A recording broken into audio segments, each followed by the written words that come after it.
Hello everyone, welcome to our YouTube channel. In this video, we will discuss about important question of biology. So, first question is loop of Henle is found in. तो जो loop of Henle है वो किस में पाया जाता है? So its answer is nephron. Next question is those animals which excrete large amount of ammonia are generally. तो ऐसे कौन से एनिमल्स हैं जो ज़्यादा लार्ज अमाउंट में जो है अमोनिया एक्सक्रीट करते हैं? So its answer is aquatic animals. So in animals 3 types of products are released. तो जो है वो एनिमल्स में 3 तरह के जो हैं जो प्रोडक्ट्स हैं वो रिलीज़ किए जाते हैं. First is ammonia, second is urea and third is uric acid. Ammonia is most toxic then urea and then uric acid. तो अमोनिया जो है वो सबसे ज़्यादा टॉक्सिक है, उसके बाद जो है यूरिया है और उससे कम जो है वो यूरिक एसिड है. And it released that is ammonia released mostly in aquatic animals. तो जो अमोनिया है वो ज़्यादातर एक्वाटिक एनिमल्स के द्वारा ही रिलीज़ किया जाता है. The animals which excrete ammonia called ammonotelic and which excrete urea called uricotelic.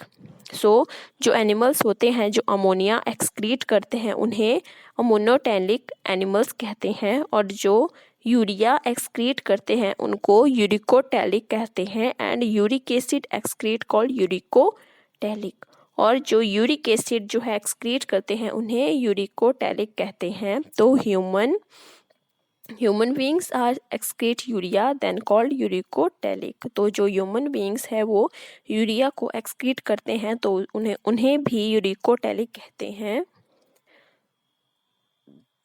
Next question is important muscle protein that helps in movement are. तो वो कौन सी इम्पॉर्टेंट मसल प्रोटीन है जो हेल्प करती है मूवमेंट में? So answer is all of these, that is actin and myosin, tropomyosin and troponin. Next question is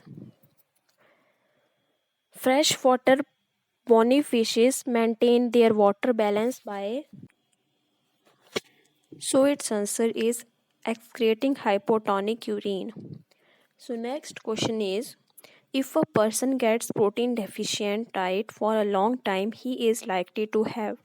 तो कोई भी पर्सन है उसे अगर प्रोटीन डेफिशिएंट डाइट दी जाती है लंबे समय तक तो उसे कौन सी प्रॉब्लम शो होती है? So its answer is all of this, that is उसमें स्टंटेड ग्रोथ होगी, उसमें स्वेलिंग, जो फेस में स्वेलिंग प्रेजेंट होगी, और डिसकलरेशन ऑफ हेयर, और बालों में भी कलर की कमी होगी. सो next question is which of the following enzyme is present in bile juice. तो ऐसा कौन सा एंजाइम है जो बाइल जूस में जो है वो प्रेजेंट होता है?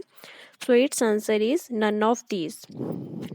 बाइल जूस में कोई भी एंजाइम जो है वो प्रेजेंट नहीं होता है, because bile juice contains no enzyme and it having only salts. So bile juice में कोई भी एंजाइम प्रेजेंट नहीं होता है और उनमें सिर्फ सॉल्ट्स प्रेजेंट होते हैं. Trypsin is release in small intestine. तो ट्रिप्सिन जो है वो स्मॉल इंटेस्टाइन में जो है वो रिलीज होता है.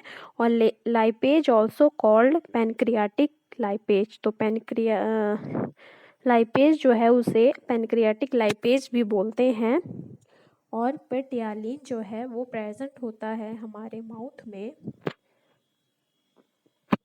और उसे ऑल्सो कॉल्ड स्लाइवरी अमाइलेज. तो पेटियालिन को हम स्लाइवरी अमाइलेज भी कहते हैं, which help in starch digestion, जो कि हेल्प करता है स्टार्च डाइजेशन में. So next question is which of the following organism play a role in converting atmospheric nitrogen into its soluble form. So इनमें से कौन सा ऑर्गेनिज्म जो है वो रोल प्ले करता है एटमॉस्फेरिक नाइट्रोजन को सॉल्युबल फॉर्म में कन्वर्ट करने के लिए? So its answer is rhizobium bacteria. So next question is chylomicrons. और जो चाइलोमाइक्रोन्स हैं वो क्या हैं? So its answer is protein coated fat globules. तो जो चाइलोमाइक्रोन्स हैं वो प्रोटीन कोटेड फैट ग्लोब्यूल्स है. Chylomicrons also called ultra low density protein. तो जो चाइलोमाइक्रोन्स है उन्हें अल्ट्रा लो डेंसिटी प्रोटीन्स भी कहते हैं। This protein help in transfer of fat globule to the adipose tissue, to the cardiac tissue, to the skeletal muscle, and adipose tissue are fat storing tissue। तो ये जो protein है ये help करता है हमारी ट्रांसफ़र ऑफ फैट ग्लोब्यूल में, और ये फैट ग्लोब्यूल को एडिपोज टिश्यू में, फिर वहाँ से कार्डिक टिश्यू में, और वहाँ से जो है वो स्केलेटन मसल में। तो जो एडिपोज टिश्यू है वो फैट स्टोरिंग टिश्यू भी कहलाता है। सो next question is which of the following is not required for photosynthesis. तो इनमें से कौन सा प्रोडक्ट जो है वो फोटोसिंथेसिस के लिए जो है वो रिक्वायर नहीं होता है। So its answer is oxygen. So जो ऑक्सीजन है वो फोटोसिंथेसिस के लिए यूज़ नहीं होता है, because oxygen is release as its end product, क्योंकि जो ऑक्सीजन है वो इसका एंड प्रोडक्ट के रूप में जो है वो रिलीज होगा। सो next question is which is plant hormone. तो इनमें से जो कौन सा है वो प्लांट हार्मोन है। So its answer is cytokinin. So cytokinin जो है वो प्लांट हार्मोन है, और इंसुलिन, थायरॉक्सिन और एस्ट्रोजन ये सारे जो हैं वो एनिमल में प्रेजेंट होते हैं। So these are all animal hormones. So next question is glucose is stored as glycogen in. तो जो ग्लूकोज है वो स्टोर्ड होता है ग्लाइकोजन कहाँ। तो its answer is liver. Liver में ये स्टोर्ड होता है। Next question is melanocyte stimulating hormone is secreted by. तो जो मेलानोसाइट स्टिमुलेटिंग हार्मोन है वो कहाँ सीक्रेट किया जाता है। So its answer is intermediate lobe of pituitary gland. तो इंटरमीडिएट लोब जो होता है पिट्यूटरी ग्लैंड में, वहाँ ये सीक्रेट होता है। So melanocyte help to protect from UV rays and skin cancer. तो मेलानोसाइट जो होता है वो हेल्प करता है हमें यूवी रेज से बचाने में और स्किन कैंसर से। So that's all for today. Please like, share and subscribe to our channel, and thank you.